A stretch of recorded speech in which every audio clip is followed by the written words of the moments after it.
гледате Дневникот на Сител. Во студиото со вас Славица Арсова. Добро вечер и добро дојдовте. На почеток на Дневникот гледаме кои настани го одбележаа денот.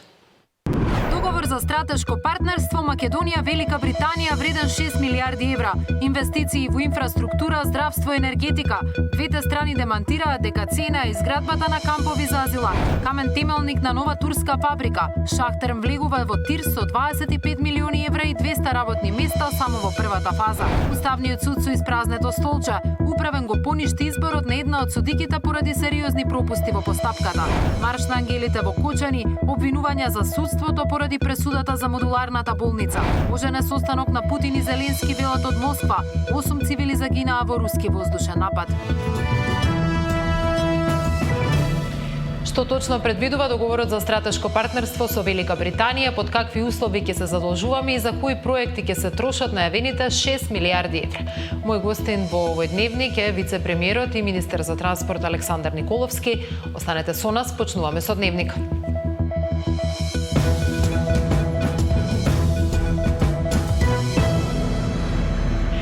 Договор со Обединетото кралство вреден 6 милиарди евра најави премиерот Мицкоски по средбата со британскиот премиер Стармер на маргините на самитот во Тирана.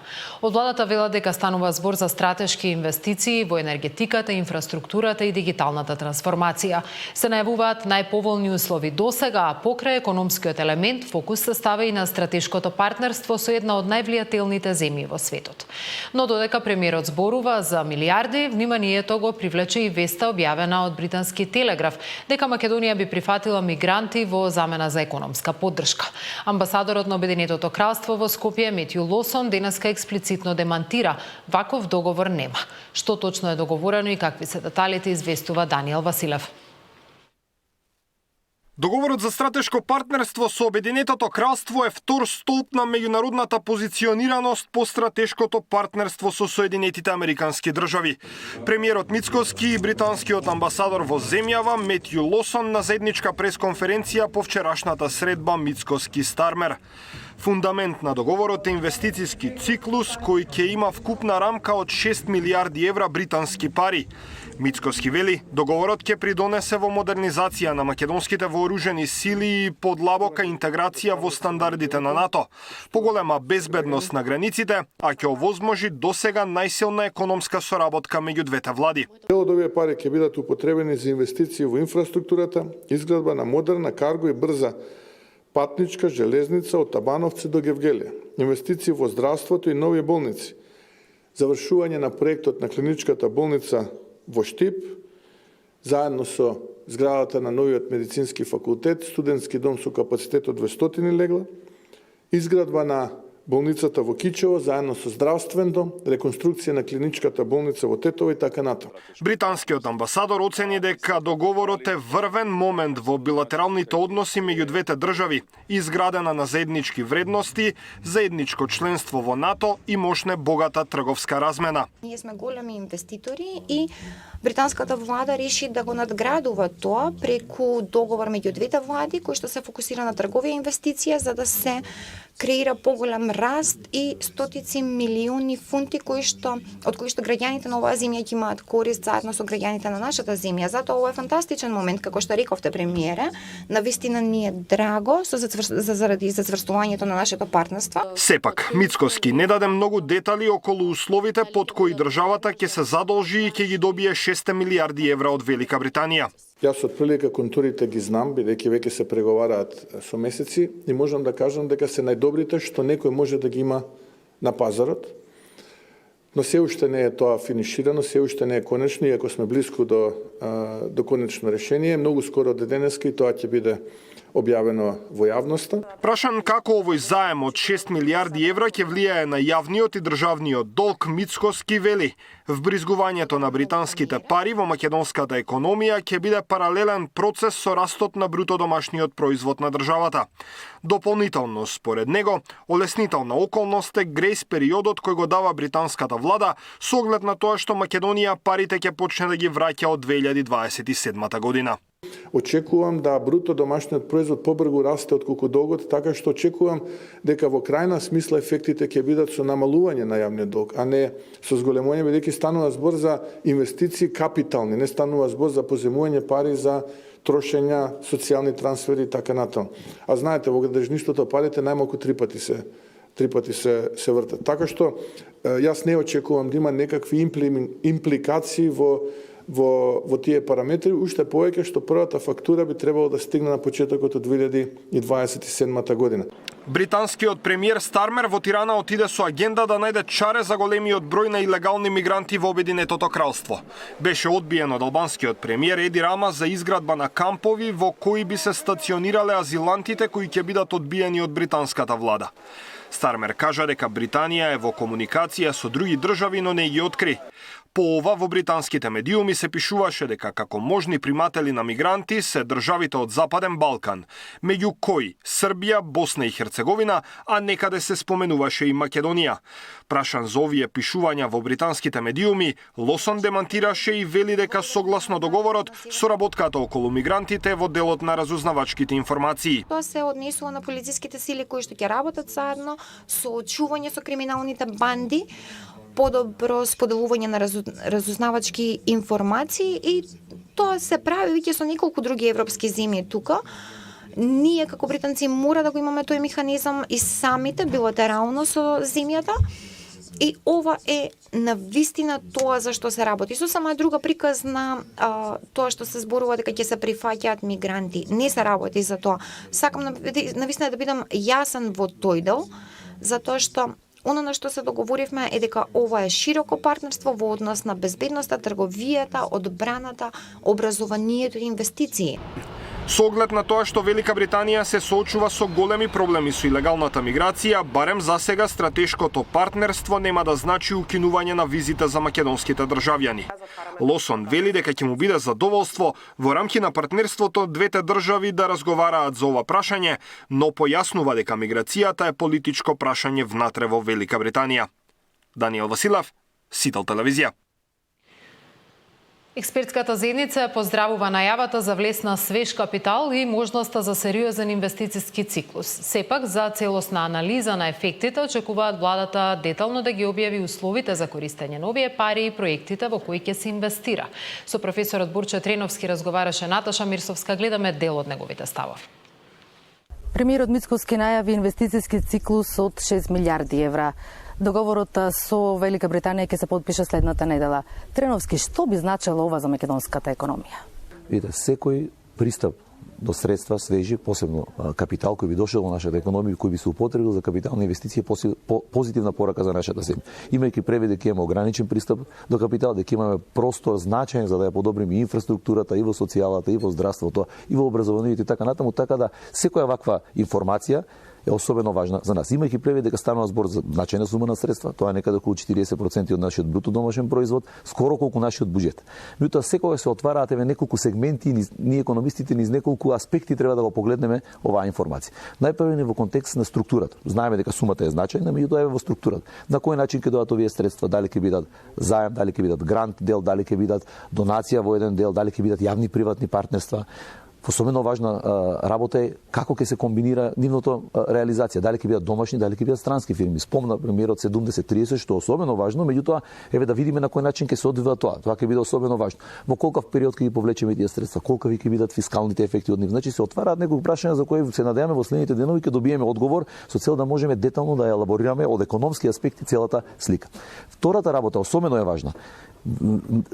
Како и на кој начин ќе се апсорбираат, каде ќе се употребат тие средства, односно сме имали во минатото, имаме прилив на средства, имаше дел за општините и така натаму, свативме дека имаме секоја ваква иницијатива за да биде максимален ефект, оптимален да постигне, е неопходно да има паралелни реформи со делот на пристигнување на тие средства. Видовме дека имаме ограничување во јавната администрација, во тендерските постапки, во начинот на планирање на капиталните инвестиции, во начинот на изведување на капиталните инвестиции. Значи кога ќе дојде таа сума, ние мораме системот да го прилагодиме.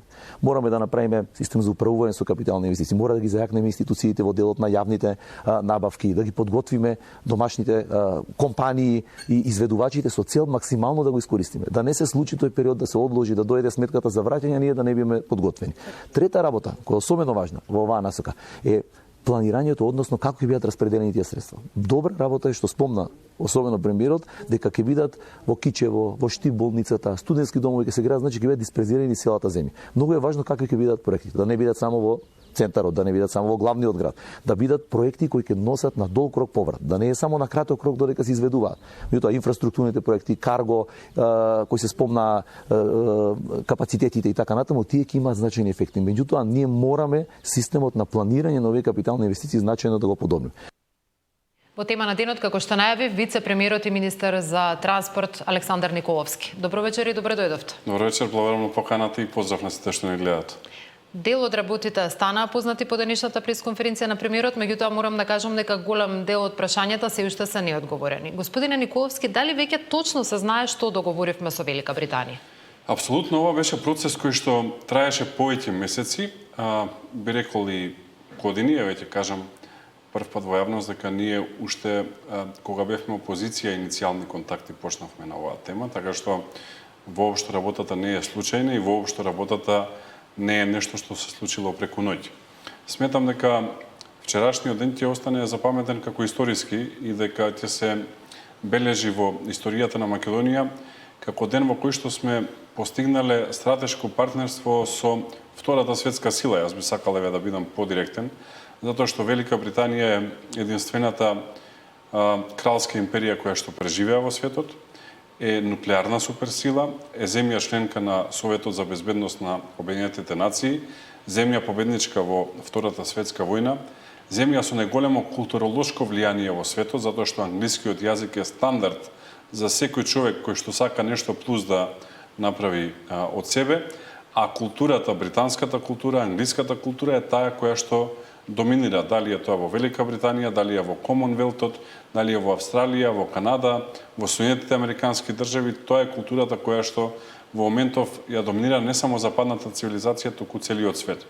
И во тие услови држава од некаде 1.800.000.900.000 без излез на море, каква што е Македонија, која што ние многу ја сакаме и за која што се бориме, да успее да воопшто дојде на мапата на премиерот на Велика Британија и да двете влади се согласат за договор за стратешко партнерство, мислам дека многу зборува, затоа што договорот за стратешко партнерство значи дека нашите односи се на највисоко можно ниво, што ќе значи многу за Македонија. И во делот на политика, и во делот на економија. Денес многу се зборуваше за економскиот дел, ќе зборуваме секако на битен и политичкиот дел. Сојузник како Велика Британија, Македонија за жал во минатото немала. А големите битки на светската сцена се добиваат со големи сојузници. Ние не можеме да се надпреваруваме и со соседите, и пошироко без големи сојузници. Ние не можеме да се бориме за човековите права на македонците без големи сојузници. Ние не можеме да очекуваме нашиот глас да ја слушнат без големи сојузници, а мислам дека после стратешкиот договор кој што го имаме со Соединетите Американски држави, ова е вториот таков тип и трет практично не постои. Со Велика Британија многу кажува за позиционирањето на Македонија. Ајде за економијата. Само пола реченица, што можеби не е познато за јавноста, е дека Велика Британија ваков договор нема со никој друг во цела југоисточна и источна Европа. Значи Македонија ќе е прва држава со која што Велика Британија ќе потпише договор за стратешка соработка. И мислам дека тоа е една јасна политичка порака. Позицијата на Македонија како раскрсница на два паневропски коридори, коридорот 10 и коридорот 8, кои што се пресекуваат токму во Македонија, е геостратешката положба која што ние треба сме паметни и да ја искористиме и мислам дека на најдобар начин ја правиме со овој договор. Што значат тие 6 милиарди кои сега ги знаеме само како некоја голема бројка без да знаеме точно ниту од каде ќе ги позајмиме конкретно, на кој начин, со колкава камата, ниту за што ќе ги потрошиме? Тоа е дел од вториот договор. Ќе ми дозволите, затоа што работата првпат беше изнесена во јавност вчера, природно е да јавноста нити доволно знае, нити ги има сите детали, малце пластично да ги образложам. Значи, ние зборуваме за два договори. Едниот договор е договор за стратешко партнерство помеѓу Велика Британија и Македонија, кој што ги одредува политичките контури на соработката и во него има глобална соработка во делот на одбраната и безбедноста, соработка во делот на миграциите, во делот на реформите во правосудството, борба со организиран криминал и корупција, економска соработка и развој, млади, култура и образование, добро владење и правосудство. Тоа е оваа политичка соработка и тоа е едниот договор. Вториот договор, кој што е уникатен и кој што ќе е најголем договор кој што Велика Британија во финансиска смисла го постигнала со било која земја од Европа, е договорот влада со влада помеѓу Велика Британија и Македонија, кој што точно ги утврдува секторите на соработка и јасно вели во членот 1 дека ќе се воспостави партнерство за поддршка да се испорачаат инфраструктурни проекти, исто така проекти во здравството, проекти во транспортот, технологијата, енергијата и останатите критични сектори. И понатаму, во членот 3 од истиот договор, се вели дека владата на Обединетото кралство преку својот механизам, кој што се вика надворешно финансирање на Обединетото кралство, става на располагање лимит од 5 милиарди фунти за Македонија, што преведено е некаде околу 6 милиарди евра. Тоа е рамката која што ние можеме да ја користиме со ова партнерство, но она што исто така за мене многу значајно, вели дека ќе се разменува и знаење и најдобри практики кои што ќе ги носат кај нас научници од Велика Британија, бизнисмени од Велика Британија, луѓе од јавната администрација, луѓе од здравството, луѓе од образованието.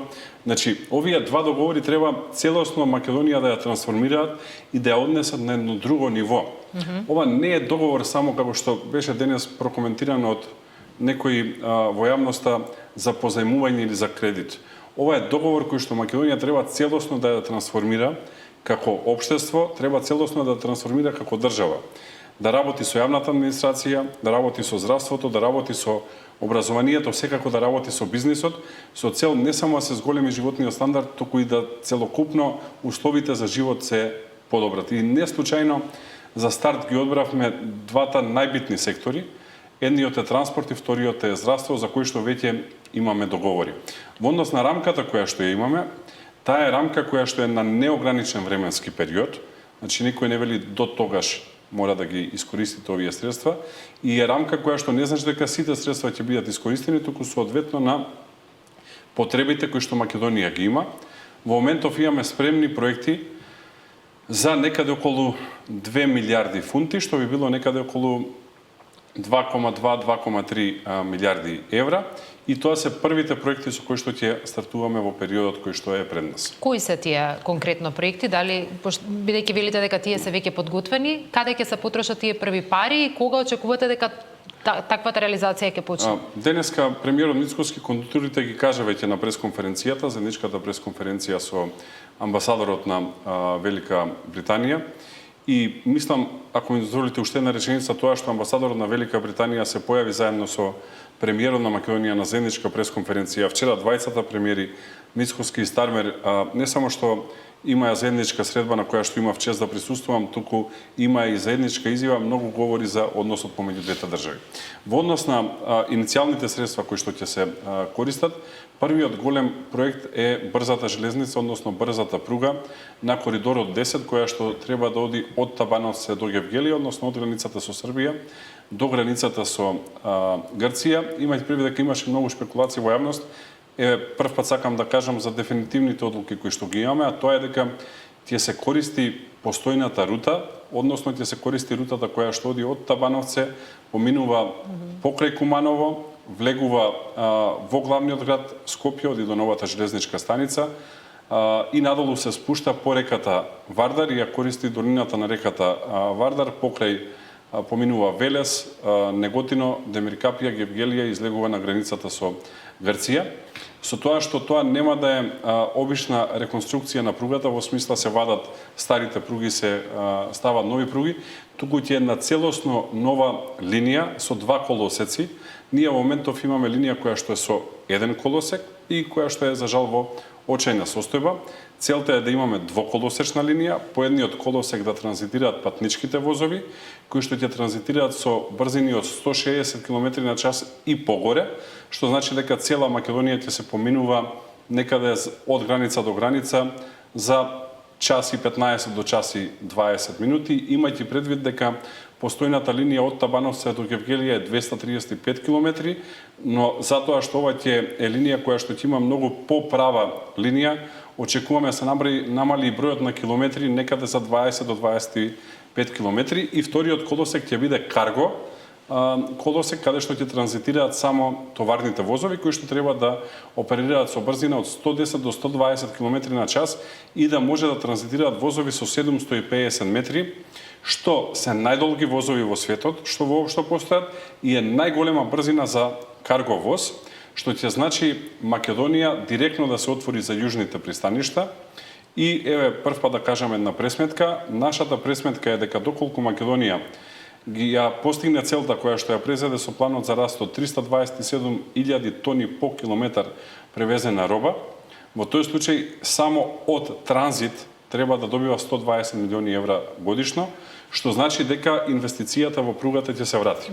Она што повеќе ги интересира граѓаните во патничкиот сообраќај, ќе значи дека некаде за час и половина до час и 40 минути ќе се стига до Солун, имајќи предвид дека веќе имаме разбирање со грчката влада дека во моментот кога ќе почне да се гради пругата на наша страна, ќе почне да се гради и на грчка страна, а Солун-Атина веќе има брза пруга која што оперира со 160 до 200 км на час, што значи дека од Скопје до Атина ќе се стигнува некаде за 4 часа. Скопје-Белград, кога србите ќе завршат својот дел, би требало да е 2:15 до 2:20, а Скопје-Будимпешта 4 часа, Скопје-Виена 5 часа, што е ултра брзо. Брзата пруга ќе влегува во срцето на градот, тие е дел од системот на градски воз кој што го работиме сега и прв пат ќе го поврземе аеродромот на главниот град, нашиот најголем аеродром со главниот град, но исто така ќе е поврзан и со градовите кои што ќе се по линијата на брзата пруга. пруга. Колку ќе чини овој проект? Очекувањата се уште го немаме дефинитивниот буџет, но очекувањата се дека некаде би требало да движи помеѓу 1.700 до 1.900 милиони евра.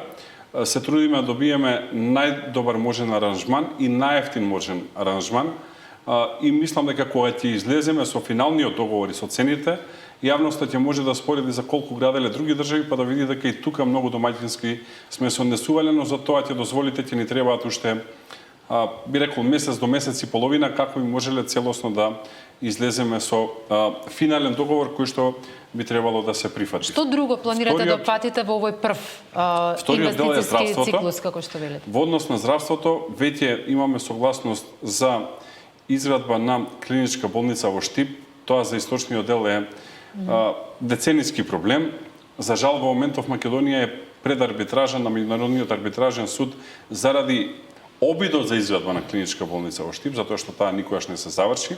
Значи, прво изградба на клиничка болница во Штип, која што после клиничкиот центар во Скопје треба да е најголема во Македонија. Второто изградба на медицински факултет, комплетно нов, тоа е во делот на образованието. И трето е студентски дом кој што би бил во поддршка на медицинскиот факултет со најмалце 200 легла. Понатака, четвртиот проект е целосна реконструкција на клиничката болница во Тетово. И петиот проект е изградба на нова болница со нов здравствен дом во Кичево. И исто така во Кичево 30 години се чека нова болница. Ова ќе значи завршување. Ова се 5, би рекол, пилот проекти, кои што доколку се реализираат како што би требало, амбицијата е во втора фаза веќе да размислуваме и за други региони, да размислуваме и за Охрид, да размислуваме и за Битола, да размислуваме и за Прилеп, но исто така наша амбиција и е модерен клинички центар во Скопје. Во моментов правиме на голема реконструкција на војната болница или градската болница 8 септември во соработка помеѓу Министерството за транспорт, Министерството за здравство и ТАВ. Тоа ќе го реши проблемот на еден среден рок, но повторно после тоа ќе дојде потребата од клинички центар, така што амбицијата е да размислуваме и за голем клинички центар во Скопје кој што треба да служи на цела држава како терцијарно здравство. Ова е стартот, секако дека отворени се можности и за други сектори и како ќе поминува времето ќе излегуваме со информации и за други сектори. И она што сакам особено да го кажаме е дека ова се инвестиции кои што се враќаат 3 до 4 кратно. Секој евро, секоја фунта која што ќе биде потрошена е во инфраструктурни проекти кои што го креваат бруто домашниот производ и очекувам бруто домашниот производ да расте доста брзо. Нашата амбиција е најмалце 4% годишно, со цел Македонија да се трансформира, а растот на бруто домашниот производ ќе значи и пат на јавниот долг, што дополнително ќе подобрува кредитниот рейтинг на Македонија. Впрочем, најдобра потврда за кредитниот рейтинг на Македонија е што Велика Британија ќе го заложи својот кредитен рейтинг во интерес на Македонија, тоа е дел од договорот, а Велика Британија има највисок кредитен рейтинг во моментов во светот, тоа е АА, повисоко од тоа нема, така што со нивниот кредитен рейтинг ние практично ќе користиме средства за нашите проекти. Добро, тука одличен влез во она што сакав да ве прашам. Ја споменавте Британската агенција за извозно финансирање, практично преку неа ќе оди финансирањето, но дали ќе оди директно преку оваа агенција или како што велите ќе се заложи или ќе гарантира пред комерцијалните банки во Велика Британија за можноста Македонија да ги врати овие пари. И ова ве прашувам од аспект на она што е важно за целата јавност, по која каматна стапка ќе ги враќа Македонија овие пари? Во однос на каматната стапка, ние се уште преговараме, ова е долг процес на преговори. Она што можам да кажам е дека има два моменти кои што се уникатни. Прво, ќе добиеме најдобра каматна стапка што Македонија било кога ја видела за големи проекти и каматна стапка која што ќе е подобра од било кого во регионот. И второто, ќе добиеме на располагање средства кои што ниедна друга меѓународна банкарска или финансиска институција не може да ги обезбеди или да ги синдицира за Македонија. Во моментов, најголемите пари кои што Македонија ги добила како кредитно задолжување се од Европската инвестицијска банка и Европската банка за обнова и развој дадоа по 175 милиони евра за третата делница од пругата на коридорот 8. Тоа е максимум што Македонија добила, никогаш не добила повеќе. Впрочем, во Македонија проекти од 20-30 милиони евра веќе се рачунаат за големи проекти, иако во светот тоа се мали проекти. Да зборуваме за проекти кои што тежат милиарди, во моментов ние не можеме да најдеме на пазарот не подобри услови, слични услови од тие кои што ќе ги објавиме за многу брзо време, и тогаш ќе ги поканам и новинарите и јавноста да не споредуваат со земјите во регионот и ќе видат колку подобри бројки сме извадили, а да не зборувам со нашите претходници. Мислам дека за тоа нема потреба од коментар. Еве, јавноста знае дека во 2023 година позајмија на пазар, односно продадоа обврзница со 7% камата, што е рамно на лихварска камата, но за тоа во некои други прилики. Добро, значи ли дека за секој проект ќе се аплицира практично поединечно, бидејќи сега наброевте 5 проекти, дали за секој тие ќе се бара посебно како проект финансирање и дали ќе одат директно преку Direct Lending Facility или ќе одат преку Buyer Credit Facility преку комерцијалните банки во Велика Британија? Во однос на второто, и едното и другото, има комбинации. Она што е многу битно е дека Велика Британија не стои на располагање и со грантови за техничка подршка. Повторно не сакам со ништо друго да правам споредби, ќе кажувам само факти. Значи тоа ќе бидат грантови, а исто така ќе има и грант компоненти во самите проекти, кои што ќе бидат значајни за нас како држава.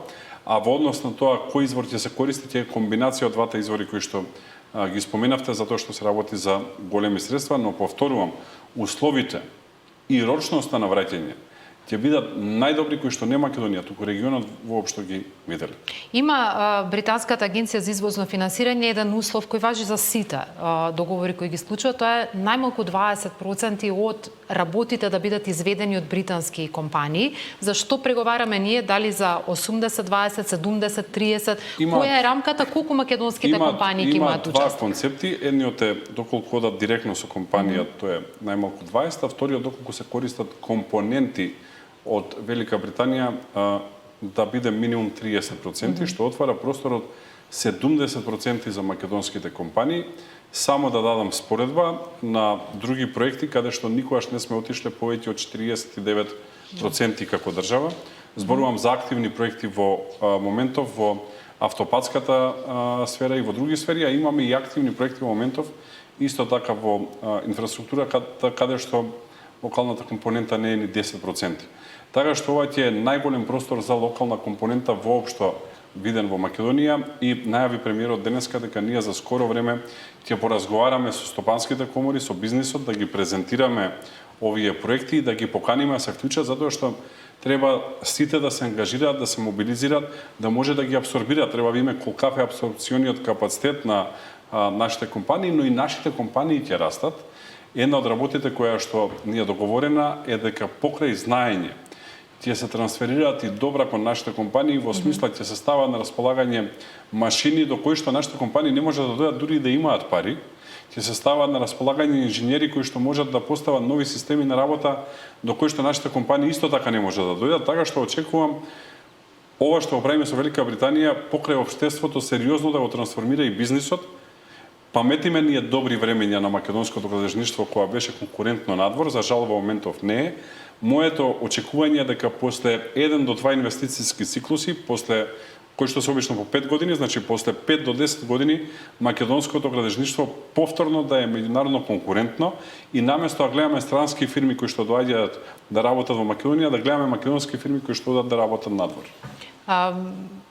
Колку се надевам во овој контекст дека и јавниот сектор ќе се трансформира низ овој процес, затоа што ние досега и не покажувавме некој особен капацитет во реализација на вакви крупни проекти, што ќе заглави на денационализација, што ќе заглави на некоја друга административно прашање. Тука сега зборуваме за една општа мобилизација за да се реализираат волку крупни и волку скапи проекти. Кои се роковите? Кога ќе го потпишете, бидејќи вие сте чином потписник на еден од двата документи кои треба да се потпишат, кога ќе се случи тоа, кога очекувате дека може да почне реализацијата, задолжувањето и сите овие процеси? Денеска амбасадорот на Велика Британија најави, сум благодарен за тоа, дека следната недела ќе патувам за Лондон и дека ќе имам таа чест во името на владата на Македонија да го потпишам договорот со владата на Велика Британија. Тоа е договор влада со влада, договорот кој што ги утврдува овие полиња на економска соработка и оваа рамка од 5 милиарди фунти, односно 6 милиарди евра кои што се стават на располагање на Македонија. Со мене ќе има и други министри од владата, така што очекувам деновиве да излеземе со детали прецизно, но веќе е дефинирано дека посетата ќе следната недела и таму ќе имаме средби на највисоко ниво. Еве можам да кажам еден куриозитет кој што мислам дека многу говори за символиката. Знаете, во големите држави символиката многу значи. Најавено е дека потпишувањето ќе биде во просторијата, односно кабинетот кој што Винстон Черчил го користел во Втората светска војна, што мислам дека многу говори за символиката која што сакаат да ја дадат од Велика Британија да се потпише во кабинетот на историската личност број 1 во Велика Британија. Добро, ќе го следиме овој процес. Само уште по-конкретно 2,2 милиарди евра зборуваме во прва фаза. Кога очекувате, во каква рамка овие пари да бидат реализирани? Нашиот календар е следен. Следната недела се потпише договорот влада со влада, после тој треба да биде ратификуван од страна на македонската влада и македонскиот парламент и од страна на британската влада, таму е поедноставна процедурата. После тоа врз основа на овој договор да почнеме да ги конкретизираме и да ги пишуваме договорите за брзата пруга, за болниците и за финансиската компонента. Истите после тоа да бидат презентирани пред владата и пред собранието. И еве, да не е преамбициозно, но очекувам дека до крајот на летото, таму некаде не подоцна од крајот на август, да е се ова ефективно, да имаме мобилизација во текот на месеците септември и октомври и да ги видиме првите машини на терен доколку не послужи времето крајот на октомври, почеток на ноември веќе интензивно да се работи. Тема која е неизбежна, особено по пишувањата во британските медиуми за ова, е колку сето ова е врзано и со некаков интерес на Велика Британија. Знаеме дека оваа земја е во потрага по партнер на територијата на Западен Балкан, каде ќе отвори така наречени return hubs, односно своевидни кампови за оние азиланти кои што веќе ја завршиле целосно процедурата и се одбиени од британските власти за престој таму. Денеска слушнавме деманто од британскиот амбасадор дека ова е конкретно врзано со една таква постапка. Меѓутоа, значајно е да се слушне и ставот на владата.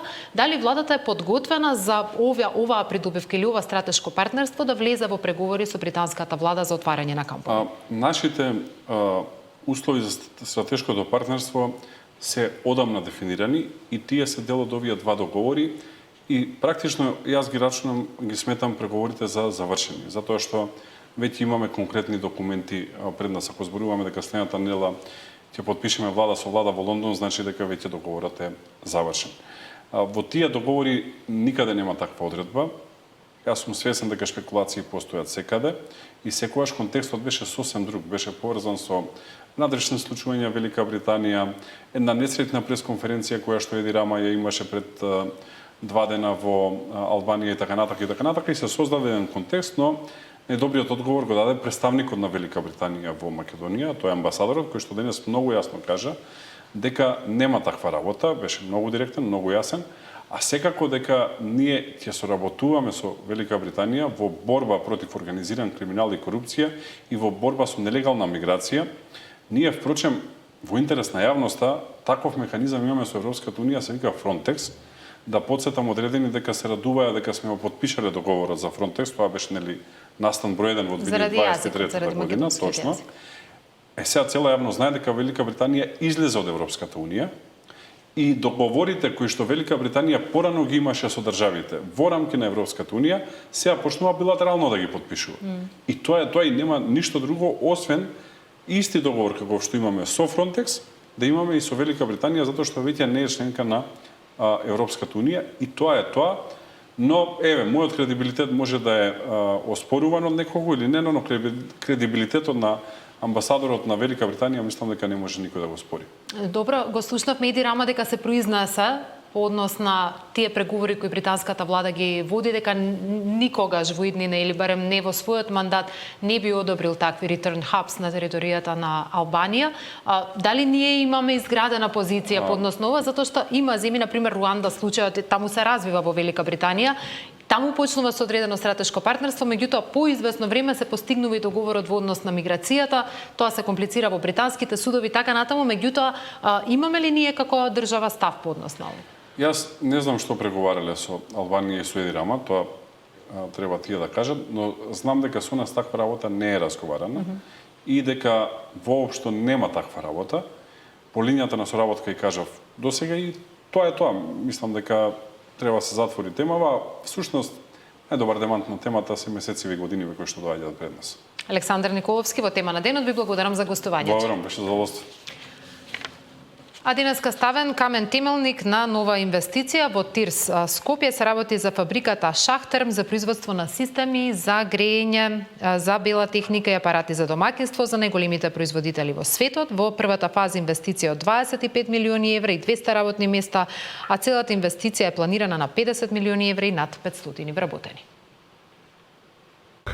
Инвестицијата на компанијата Шахтерм, како што каже и директорот на Дирекцијата за технолошки индустријски развојни зони, само во првата фаза ќе изнесува 25 милиони евра со 200 нови работни места, додека планот е инвестицијата да изнесува 50 милиони евра и бројот на вработени се планира да биде над 500. Македонија е на добар пат да биде во најбрзо растечките економија во Европа.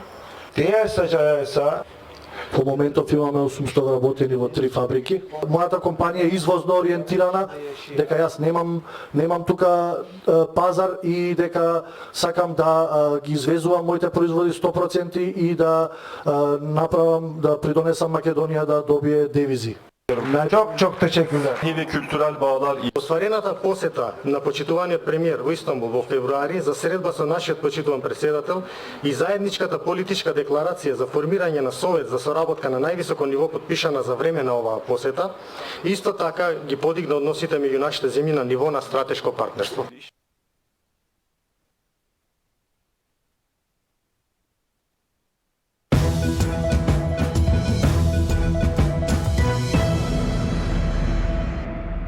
Уставниот суд од денес функционира со 8 наместо со 9 судии, откако Управниот суд го поништи изборот на Елизабета Дуковска со правосилна и извршна пресуда донесена вчера. Судот ја уважи тужбата на кандидатката Антоанита Димовска, оценувајќи дека при изборот биле прекршени уставни и законски процедури. Пресудата укажува на сериозни пропусти во постапката на судскиот совет. Кандидатите не биле однапред оценети, не била доставена документација за нив, а советот гласал само за првиот кандидат без да овозможи еднакви шанси и за останатите. направен нотира пропусти во постапката и во примената на законите. Собранието како конечен избирач ја донало одлуката за избор на оваа судика врз основа на ваков предлог, што според управниот суд го прави целиот процес незаконит. Со оваа пресуда изборот е поништен, а собранието ќе треба да спроведе нова постапка базирана на законска и транспарентна процедура. На потек е судскиот совет кој треба да спроведе избор и да достави нов предлог до претениците. Против оваа одлука не е дозволено право на жалба. Кочани денеска маршираше во тишина и болка. Се одржа маршот на ангелите во спомен на трагично загинатите деца во пожарот во дискотеката Пулс. Настанот беше поддржан од граѓанската иницијатива кој е следен, која бара одговорност и правда за младите животи кои изгаснаа поради, како што велат, системски пропусти и институционална негрижа. Ова е символичен повик до надлежните за темелна истрага, јавна одговорност и спречување на идни трагедии. Граѓани, роднини и поддржувачи ќе се обединат во заедничката порака ниедно дете не сме да стане жртва на туѓата неодговорност, беше пораката упатена оттаму. Обвинување од ВМРО ДПМН по пресудата за трагедијата во Тетово. Партијата ја нарече срамна одлуката со која поранишните директори на болницата добија по година и половина затвор. Оваа срамна пресуда е доказ за тоа дека СДС и ДУИ го контролираат правосудниот систем и одлучуваат по нивна волја, а не според правни норми. Овие кои се осудени, а се дел од СДС и ДУИ, и не се привилегирани како Филипче, и мора да добијат казна, макар и минимална, негодуваат и го вперуваат прстот во вистинскиот виновник. Во својата одбрана пред судиите, екс-директорот на Тетовската болница Флоријан Бесими вели дека не се согласува со пресудата и дека на обвинителна клупа треба всушност да седне тогашниот министер за здравство Венко Филипче.